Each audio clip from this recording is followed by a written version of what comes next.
사도행전 1장 8절 우리 한 구절 보겠습니다. 사도행전 1장 8절. 오직 성령이 너희에게 임하시면 너희가 권능을 받고 예루살렘과 온 유대와 사마리아와 땅끝까지 이르러 내 증인이 되리라 하시니라. 아멘. 방송 선교라는 제목으로 함께 은혜를 나누고자 합니다. 이 방송 선교는 시대적인 요청입니다. 하나님께서는요, 절대적인 계획을 가지시고 우리를 불러주셨습니다. 그게 뭐냐면 땅끝 모든 민족, 온천하 모든 사람에게 이 복음이 증거되는 그런 하나님의 절대적인 계획을 가지고 우리 방송 선교부를 하나님께서 세워주신 줄 믿습니다. 사도행전 1장 8절, 마태복음 28장, 그리고 마가복음 16장, 디모데전서 2장 4절. 하나님은 지금도 이 복음을 전국과 전 세계에 증거하고 있는 줄 믿습니다. 거기에 우리 새은혜교회와 우리 성도님들이 이렇게 쓰임받고 있는 줄 믿습니다. 237 5총 족속을 살리는 뜻이 하나님의 뜻입니다. 근데 하나님께서 이 복음을 전하고자 시대마다 미디어를 이렇게 허락하셨습니다. 우리 마틴 루터가 종교 계획을 했잖아요. 근데 그 종교 계획을 하게 될 때 성공한 그 이유 중에 하나가 뭐냐면 인쇄술이 발전을 한 거예요. 그러니까 마틴 루터 이전에는 그 책을 사람들이 그래서 이 성경책을 이렇게 자기가 가질 수가 없었어요. 책도 어떻게 보면 필사 아시죠?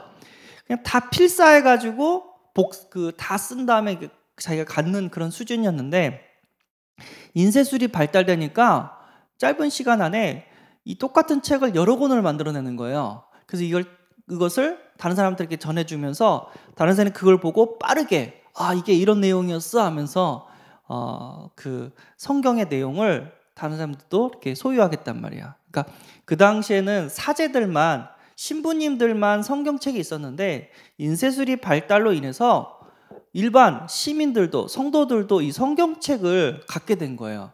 그러니까 그래서 사제들의 보는 그 특권적인 그 성경이 일반 성도들에게도 이게 갔단 말이에요. 그래서 마틴 루터가 종교 계획을 일으켰던 중요한 도구 중에 하나가 인쇄술이었어요. 이걸 다른 말로 미디어라고 얘기를 하거든요. 지금도 하나님은 땅끝까지 복음을 전하는데 뭐를 사용하냐? 방송 선교 시스템을 가지고 사용하고 있는 줄 믿습니다. 이거를 우리가 무시하면 안 돼요. 이게 시대의 흐름이거든요. 제가 이제 대학 사역을 하고 있잖아요. 그러면 무슨 카톡방이 있냐면 전국에 있는 대학생들이 자기 학교에서 다락방, 지교회 요걸 하고 사진을 찍어요. 그럼 그 카톡방에 올라가요. 그러면 뭐 거의 일주일에 뭐 몇백 개는 올라오겠죠. 400개의 대학이니까 아무리 못해도 200개 정도는 이렇게 카카오톡에 지교회 모임, 다락방 모임, 미션원 모임 막 올라오잖아요. 그럼 신기한 게 있어요. 뭐가 신기하냐면 그 아이들이 모여서 막 5명 모인 데도 있고 10명 모인 데도 있고 3명 모인 데도 있고 그 모여서 사진을 찍는데 싹 보잖아요. 그럼 뭐가 없냐면요. 성경책이 없어요. 필기, 노트 그게 없어요. 그러니까 성경책이랑 우리 옛날에 그 있잖아요. 메시지 노트. 성경책이랑 메시지 노트가 없어요. 그 사진 안에. 그러면 누가 성경책을 피고 있냐? 나이 60 정도 넘은 목사님들만 성경책이 펴 있어요. 그럼 이 아이들이 성경책이랑 메시지 노트가 없는데 어떻게 예배를 드리죠? 태블릿, 컴퓨터, 노트북, 그 스마트폰 이걸 가지고 찬양하고 성경을 보고 여기다가 노트북이나 태블릿이나 아이패드 같은 데다가 메시지 들은 것을 거기서 필기를 해요. 사람들이 이제 말세라고 얘기를 할 수 있고 나이 드신 목사님은 그건 아니라고 막 할 수 있죠. 근데요, 이거는 시대적인 흐름이에요. 시대적인 흐름. 지금 학교에서도요 책이 없어져요. 학교에서 어떻게 했냐면 그 두꺼운 책을 PDF로 다 만들어가지고 아이패드 하나에다가 집어넣고 거기다가 이렇게 한단 말이에요. 아이들이 거기다 적어놓고 검색해서 한 번에 보고. 예, 시대가 그래요. 그래서 그 딱 보고 뭐 나는 더 목회를 해야 되기 때문에 시대 흐름을 쫓아가야 되겠다 해가지고 저도 바꿨어요. 어느 순간부터. 예. 왜냐하면 저는 랩넌트로 함께 해야 될 시간이 더 많기 때문에 우리 어르신 목사님들보다. 예. 이게 흐름이라는 거예요. 예. 우리는 이거를 놓치지 말고 하나님 주신 이 도구를 가지고 복음을 전할 수 있도록 우리는 빨리 이거를 습득하고 또 이렇게 활용을 해야 될 이유가 있는 줄 믿습니다. 요즘에는요, 삼성 스마트폰은요, 내가 전화를 해서 얘기를 하잖아요. 그럼 상대방이 그 전화를 받잖아요. 자기 모국어로 이게 통역이 돼요. 예. 나는 한국말로 막 얘기하는데 저쪽에서는 영어로 나오고, 저 사람이 영어로 얘기하는데 내 쪽에서는 한국말로 나오고. 와, 시대가 진짜 앞서가고 있거든요. 그래서 어느 순간 되면 동시 통역이 가능하겠구나. 내가 한국말로 하는데 10개 넘는 언어로 내 말을 컴퓨터가, AI가 동시적으로 통역이 가능하겠구나. 이게 딱 보이는 거예요. 이제 멀지 않죠. 말세의 때가 되면 진짜 이 언어의 장벽도 무너지고 이 방송 시스템을 통해서 우리가 가지 못하는 전 세계 동시적으로 방송이 돼서 복음이 증거되게 될 줄 믿습니다. 그래서 이거를 활용해야 돼요. 이거를 배척하면 안 돼요. 예. 그리고 제가 대학원 다닐 때는 제 논문이 뭐냐면 대학 선교였거든요. 그래서 학부 때 제 논문이 뭐였냐면은 인터넷 예배였어요. 예. 그때 제가 이제 대학교 다닐 때 대학 4년 이렇게 갈 때 인터넷 예배가 첫 번째 논문이었거든요. 이걸 봤어요. 머지않아 이 인터넷을 통해서 예배가 되겠구나. 제가 학교 다닐 때 이걸 딱 봤거든요. 아니라 다를까 그 시대가 와버린 거예요. 예. 그래서 막 그 사람들이 욕을 해요. 그건 예배가 아니다. 인터넷은 예배가 아니다. 그거 뭐 침대에서 이렇게 보고 그냥 듣기만 하고 그거는 예배가 아니다. 많은 얘기를 해요. 그래서 천주교에서는 이걸 인터넷 예배를 다른 말로 화상 예배라고 하거든요. 화상 예배를 하지 말라고 딱 권고를 했어요. 예. 근데 우리 다락방에서는 신기하게도 화상 예배를 동시에 한 거예요. 그래서 위성 예배라는 게 있었어요. 그러니까 멀리서도 위성 달아가지고 텔레비전 보면서 이렇게 이렇게 본부 메시지 듣고 막 그런 게 있었거든요. 다락방은. 그러다가 이제 위성이 시대가 끝나고 인터넷 시대가 바뀌어가지고 이제 인터넷 예배가 이제 다락방에서 이렇게 들었고, 이 다락방에서 한 것 중에 하나가 뭐냐면 영상을 보고 예배를 드리는 거랑 그 다음에 동식 통역하면서 예배를 드리는 거랑 이게 좀 어려운 건데 일반 성도님들은 이게 안 됐었어요. 어떻게 화면을 보고 예배를 드릴 수가 있지? 이것도 안 되고 또 이렇게 동시 통역, 한국말하고 영어하고 아니면 한국말하고 일본어하고 이게 통역하는 예배가 일반 성도한테는 이게 안 된 거예요. 근데 우리 다락방에서 그걸 한 거예요. 아니나 다를까 코로나 시대가 와버렸습니다. 3년 동안 우리는 모이지를 못했습니다. 예배당에 들어가면 그거는 이제 범죄자가 됐고 모든 전 세계 전 국민에게 욕을 먹었어요. 이렇게 코로나가 창궐을 하는데 왜 쟤네들은 모이냐? 왜 사람들을 이렇게 병들게 하고 코로나를 확산시키냐? 해서 예배 드리는 사람들은 다 감염자, 이렇게 병을 옮기는 사람, 이런 사람을 취급을 했단 말이에요. 그때 우리 교회는 무너지지 않았습니다. 왜죠? 이게 있었기 때문에 인터넷 예배가 있었고 또 이렇게 성도들이 이제 줌이라는 것을 통해서 또 각 처소에서 또 예배를 드렸기 때문에 우리는 계속해서 하나님 말씀 속에서 이렇게 인도를 받고 은혜를 받았습니다. 하나님의 역사였죠. 예.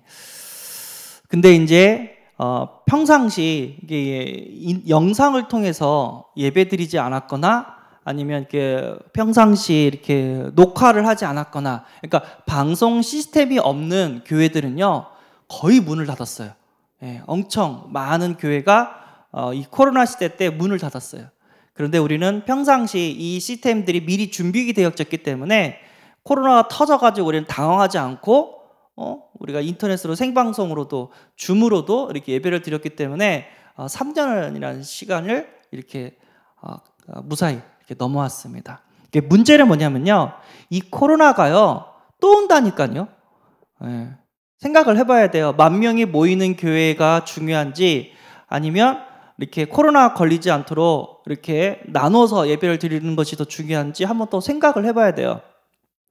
그러니까 많이 모였던 교회일수록 교회에 여러 가지 어려움들이 많이 왔었거든요. 어쨌든 이 영상 시스템을 통해서 하나님이 원하시는 전도의 시대적인 흐름을 우리는 찾아가야 됩니다. 그래서 많은 사람이 있겠죠. 그게 예배가 되냐? 그런데 그거는 생각하기 나름입니다. 왜냐하면 예배는요 보는 게 아니라 드리는 거예요. 하나님 앞에 우리 예배당에 와도요 하나님께 찬양하고 같이 기도하고 헌금하고 아멘으로 하면서 하나님 말씀에 화답하고 그런 사람이 있는가 반면에, 똑같이 예배당에서 졸고 헌금 안 하고 말씀 안 듣고 딴짓하는 사람이 있다니까요. 똑같아요. 인터넷도요 내가 드리는 그 예배 처소를 방해 요소가 없이 조용한 곳으로 이렇게 잡고, 또 이렇게 장비 스피커라든가 영상이라든가 조그만 거 말고 크게 내가 집중할 수 있는, 몰입할 수 있는 그런 장비 또 준비되고, 자세, 내가 구경하는 게 아니라 함께 예배 드린다 이런 자세로 이렇게 같이 찬양하고 온라인으로 같이 헌금하고, 그리고 절대 보는 게 아니라 드리는 거라는 심령으로, 그리고 다 끝나면, 예배가 끝나면 성도들 간에 줌이라든가 아니면은 그 카카오톡에 자기가 받은 말씀을 이렇게 한 요절로 이렇게 포럼을 하고 이렇게 올려줘 가지고 포럼을 하고, 이게 안 되니까 이제 예배가 안 된다는 거예요. 근데 이것도 훈련입니다. 우리 새 가족 오면은 예배를 어떻게 드려야 되는지 훈련을 시키잖아요. 이것도 어떻게 하면 그 영상으로 예배에 성공할 수 있는지 이것도 훈련을 시키면 됩니다. 예. 그러면 하나님께서 이 모양 저 모양으로 방송 시스템을 통해서 이렇게 계속해서 복음이 흘러나갈 수 있도록 하나님께서 도와주실 줄 믿습니다. 제가 아는 목사님인데요, 그분도 젊어요. 그러니까 줌을 통해서 예배를 드려주고 있대요. 그래서 지금 교회 성도가 500명밖에 안 되지만은 500명이래요. 50명밖에 안 되지만은요, 자기 교회는 일본에 있는 성도가 있고 아프리카에 있는 성도가 있대요. 그래서 어떻게 해줘요? 했더니 줌을 통해서 일본에 있는 성도 이렇게 같이 예배 드려주고, 또 줌을 통해서 또 아프리카에 있는 성도들을 이렇게 모여가지고 같이 예배를 드려주고 있대요. 예, 한국에 있는 일본 사람이 아프리카 사람이 아니라 그 나라에 있는 사람들에게 줌을 통해서 예배를 드려주고 있다고 제가 그 얘기를 딱 들었습니다. 이게 생각을 해봐야 돼요. 어떻게 하면 더 많은 사람들이 이 방송 선교 시스템을 통해서 복음이 증가될지, 많은 생각과 많은 연구가 필요한 것이 이쪽 이렇게 흐름인 줄 믿습니다. 그래서 하나님은요 절대적인 응답을 더해줄 줄 믿습니다. 이 방송 선교를 통해서 하나님은 전도의 열매를 우리에게 반드시 주실 줄 믿습니다. 그래서 이 시대적인 흐름 우리가 빨리 습득하고 이것을 복음으로 활용을 해야 될 줄 믿습니다. 요즘에는 인터넷을 통해서 이렇게 전 세계가 원래스 되고 있는데요, 목사님이 얘기했잖아요. 쇼츠가 인기라고. 그러니까 40분 넘는 메시지를 사람들은 집중하기가 힘들어요. 그래서 1분 안 되는 그 쇼츠를 통해서 은혜 받고 누르면 40분 넘는 원본 메시지를 들을 수 있도록, 이런 식으로 이렇게 유도를 한단 말이에요. 다른 콘텐츠도 그렇게 유도를 하는데 우리도 이런 것도 이렇게 개발을 하고 사람들이 모든 사람들이 계속해서 하나님의 말씀에 접할 수 있도록 이런 연구와 이런 함께 할 수 있는 방송 선교팀이 필요하게 되는 줄 믿습니다. 그래서 기도해 주시기 바랍니다. 지금은 솔직히 불가능해요. 예, 그런데 여기에 맞는 방송 선교회가 중요하다는 걸 아는 제자들이 모인다면 우리는 전 세계 복음을 전하는 교회로 하나님께서 이렇게 세워주게 될 줄 믿습니다. 이 모양 저 모양으로 지금도 복음이 증거되고 있습니다. 그래서 우리가 주신 시대의 흐름을 우리는 다 활용을 해야 되고 증거를 해야 될 줄 믿습니다. 복음을. 그래서 사단이 계속해서 복음을 못 전하도록 방해를 하는데 우리는 절대 불가능 속에서 절대 가능을 우리는 체험할 수 있도록 영적 싸움을 해야 될 이유가 있는 줄 믿습니다. 이것을 놓고 기도해 주시면 감사하겠습니다. 아멘. 하나님 감사합니다. 우리가 시대적인 도구를 활용해서 계속해서 복음을 전할 수 있도록 은혜를 주심에 감사합니다. 특별히 우리 새은혜교회 방송 선교부를 통해서 이 코로나의 위기를 우리가 넘었습니다. 앞으로도 방송 선교를 통해서 전 세계 많은 영혼들을 살려낼 수 있도록 지혜를 주시고 함께 할 수 있는 믿음의 동역자를 허락하시고 경제응답도 더하여 주옵소서. 우리 주 예수 그리스도의 이름으로 기도드리옵나이다. 아멘. 하늘에 계신 우리 아버지여, 이름이 거룩히 여김을 받으시오며 나라에 임하옵시며 뜻이 하늘에서 이룬 것 같이 땅에서도 이루어지이다. 오늘날 우리에게 일용할 양식을 주옵시고 우리가 우리에게 죄지은 자를 사하여 준 것 같이 우리 죄를 사하여 주옵시고 우리를 시험에 들게 하지 마옵시고 다만 악에서 구하옵소서. 대개 나라와 건세와 영광이 아버지께 영원히 있사옵나이다. 아멘.